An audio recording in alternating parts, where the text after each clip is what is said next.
Today I'm going to show you how to make one of the easiest and most comforting bowls of pasta that I know how to make.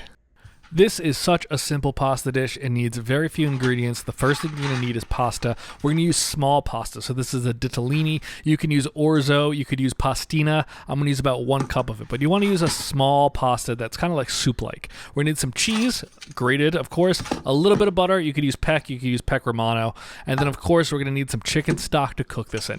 This is the stock that I made using that Chris Young technique. If you haven't seen that, I'll link it below. But it's a super cheap and easy way to make chicken stock, and that is exactly what you need right now. So we're going to pour that cup of pasta in, add in about a tablespoon or 2 of butter, and now we're just going to mix it a little bit. You want it to not stick in this first minute or two, then you can kind of leave it alone. But this chicken stock, butter, starch from the pasta is going to become the sauce. So you really want to keep as much of that liquid after it absorbs it as you can. That way you turn it into a nice saucy pasta. But here we are about 6 minutes later. You can see it's really reducing. That's what you want to see.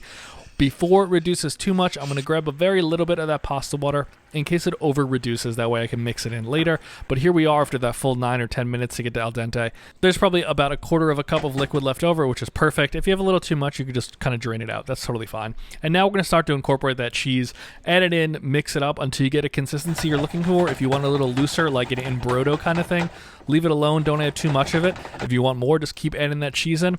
If you want to add a little bit of flair here too, we're going to give this a good old-fashioned kind of flip like you do with your pastas. We're going to really incorporate some air into it. I don't know the actual name of this technique, but you just kind of flip it around, you know? That's what we're doing. And then that should really incorporate a good amount of air, which is what you want to do. It's going to make that sauce creamy and delicious. And that's the consistency we're going for right there.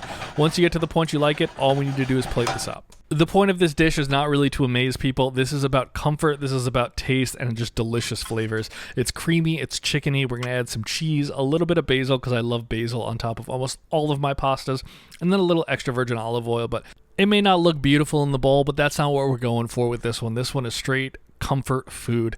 I know it's getting warm out and maybe this is a better dish in the winter, but if you're sick, if you just want a bowl that makes you feel full and really satiated, this is the dish for you. It doesn't look difficult and it isn't difficult. That's the point.